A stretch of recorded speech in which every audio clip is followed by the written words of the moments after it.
Imagine writing just a single sentence, Yeah. a simple prompt, and then maybe 50 seconds later, you're watching a fully functional web app just spring to life. And it's not just generating the code, it's the whole outcome.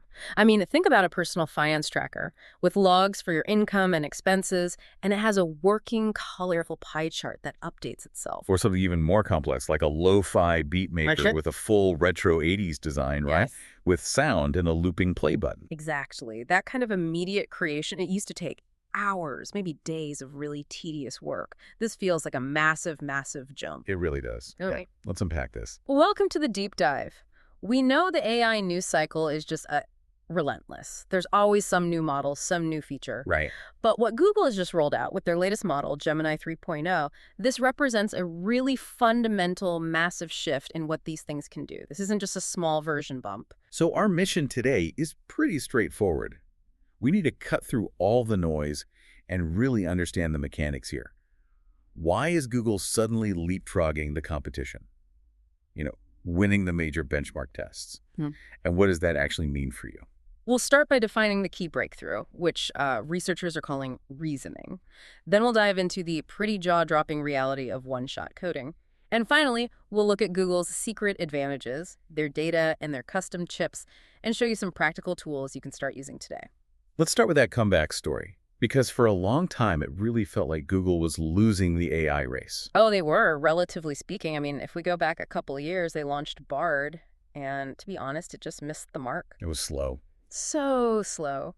And it made these embarrassing errors compared to its rivals. It honestly felt like Google, the company that pioneered so much of this research, was just falling behind. Yeah, it felt like they were playing catch-up, which was kind of frustrating when, the resources they have.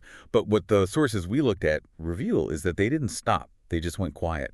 And they leveraged that massive financial power and that just unparalleled pile of data they're sitting on. And the result is this current version of Gemini. This is the comeback. It is now consistently beating every other top-tier model on all the major intelligence tests that researchers use. I mean, the shift is just undeniable. But, beating academic tests doesn't always translate to useful intelligence. Yeah. What really defines this new model beyond just raw speed? The key breakthrough, like you said, is genuine reasoning. So older models were basically brilliant prediction machines. They just guessed the next most probable word in a sentence based on statistics.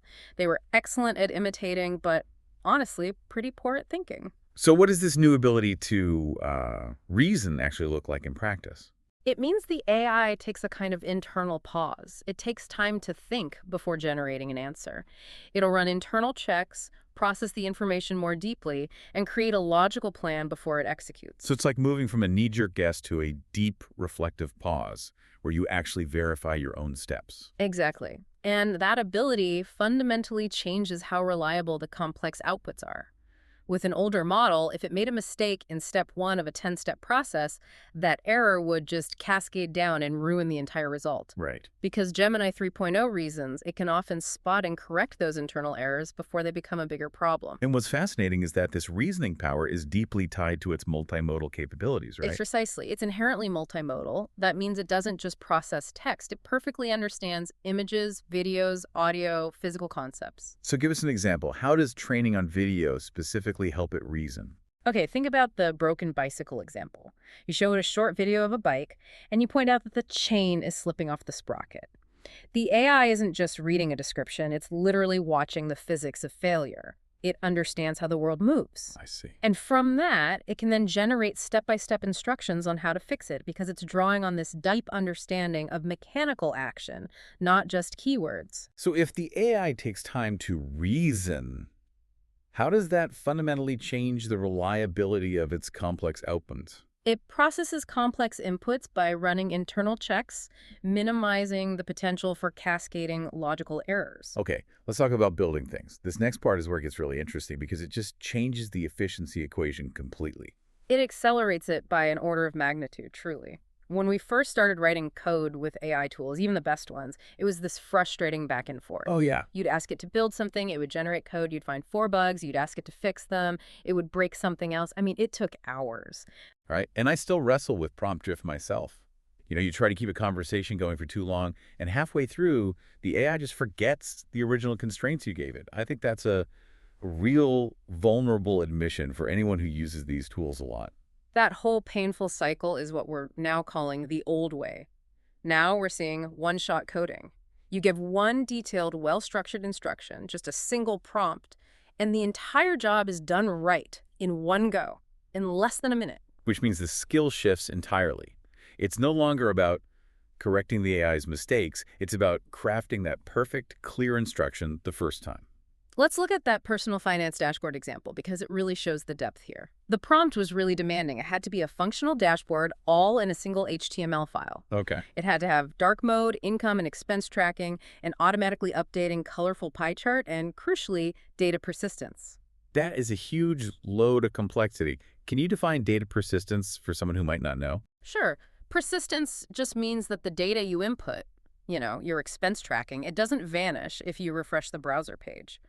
For a simple HTML file, the AI has to correctly implement the browser's storage logic, like local storage, to save that info.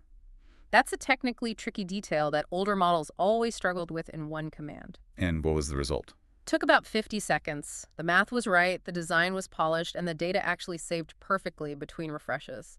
A task that might take a junior developer half a day was done in under a minute. That is genuinely astonishing. But if it's that fast, doesn't that speed also create, enormous risks? What about security or just the quality of the code? That's a very valid question. The observation right now is that because the reasoning model is more robust, the code it produces actually tends to be logically cleaner than the older models. Yeah. And just to test the limits of its logic and its aesthetic sense, they asked it to build a lo-fi beat maker. Okay, tell me what that prompt demanded. It needed sound interaction, a 16-button grid, a looping play button, and a very specific aesthetic. A retro 80s synthesizer look with neon colors, so it had to understand complex musical timing and style constraints at the same time. Whoa. Imagine scaling that complexity. It finished in maybe 90 seconds, and it produced a working drum machine with correct timing, sound, and the requested 80s vibe. That's the moment of wonder, right? It gets deep logic like music loops and precise styling in the same breath. Does this mean the AI is only good at building simple, self-contained apps? No, it demonstrates understanding of deep logic like music loops and precise styling, paving the way for larger projects. So let's shift to the engine under the hood. How did Google get so far ahead so fast? It really boils down to two huge advantages: data and chips. Right, and the data is the raw fuel for learning. We all know Google basically has the library of the world. They absolutely own it. Google Search, Scholar, Google Books, that gives them an unmatched depth of text data. But the sources we looked at really highlight YouTube as the secret weapon for this new generation of multimodal AI. How does YouTube, a video platform, help an AI reason better? Well, YouTube provides billions of videos. So Gemini 3.0 has essentially watched the entire world in motion. This helps it understand how objects behave, how the world interacts, not just how we write about it. So if you train an AI on text, you learn that fire is hot. But if you train it on YouTube video, you learn that fire spreads, objects move when you push them, friction causes wear and tear. Exactly. It understands physics, geometry, real-world cause and effect. Competitors have to pay these insane fees or scrape the web to get similar training data, while Google already owns the largest library of human action in motion. That data moat is just impenetrable. And the other side of that coin is the custom hardware they run it all on.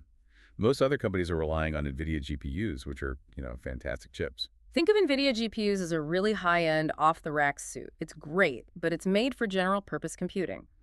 Google made a strategic bet years ago and designed its own chips from the ground up. They're called TPUs, or tensor processing units. So their TPUs are the custom-tailored suit. A perfect analogy. These chips are built specifically and only to handle the unique, massive calculations their AI models need. That specialization gives them a profound competitive edge. And what's the practical benefit of that? It lets Google run these colossal models faster and, this is the important part, cheaper than anyone else who is relying on external hardware. That combination of speed and low cost lets them iterate, test, and improve their models way faster than any competitor could afford to. So how does Google's control over both hardware and data widen their competitive advantage? They control their own destiny. Competitors rely on outside chips and resources, which slows them down and increases their costs. For the learner or the student or the professional who just needs to synthesize information faster, Google has now baked this immense power into a new set of practical tools. Yeah, let's focus on deep research, which is a massive leap beyond simple search. This tool isn't for a quick answer, it's a long analysis tool. It takes 10 to 15 minutes, and it reads 50, 100, sometimes 200 different websites and synthesizes all that complex data for you. And the use case is so important here. You wouldn't ask it what time the sun rises. You'd ask it something complex, like find the best places to live in Southeast Asia for a family of 4.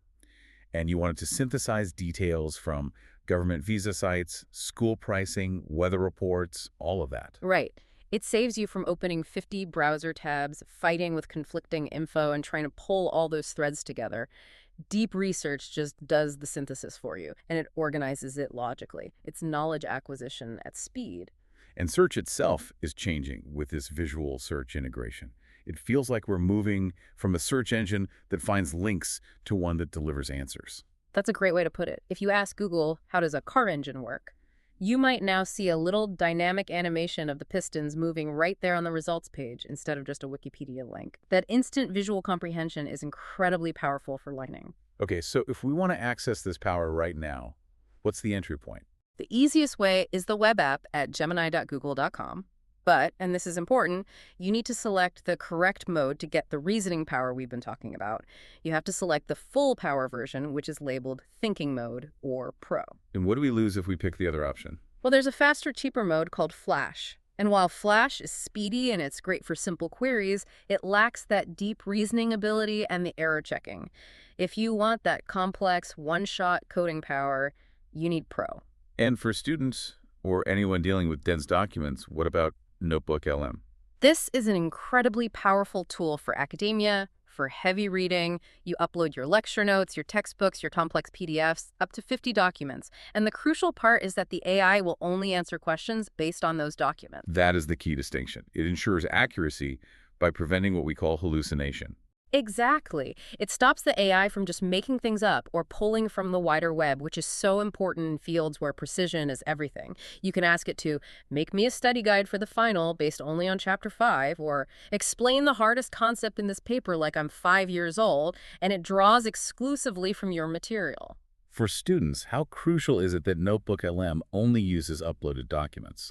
It ensures accuracy, preventing the AI from fabricating or making things up that could jeopardize study results. So to quickly synthesize the biggest takeaway here, the combination of custom hardware, the TPUs, and that unparalleled data from YouTube means Google has fundamentally shifted the AI landscape. Their new models are focused on genuine reasoning, not just prediction. And the implication of that is just monumental. The barrier to entry for building complex functional software is, well, it's nearly gone. The power to create these systems is now available to anyone who can just clearly describe what they want it to do. Let's give the listeners some practical advice here. Use the multimodal power. Don't just type out your instructions. Use your phone. Upload a quick photo sketch of a website design you want, and just say, build a website that looks like this sketch using these colors. That's a massive shortcut. And don't forget the power for boring tasks. Use that reasoning to organize or rename 50 messy files on your computer based on what's inside them, not just their file names. It saves a ton of admin time. The final provocative thought here is this. The future of work isn't about mastering complex syntax. It's not about laying every single brick anymore. It's about becoming the architect who directs the AI to build the walls. That's the skill shift. We really encourage you, go right now and try the free version. Ask it to explain a complex hobby you have, write a dense meal plan, or help with a tricky piece of homework. The best way to truly understand this acceleration is to just use it yourself. The future is here, waiting for you to type hello. We'll see you on the next deep dive.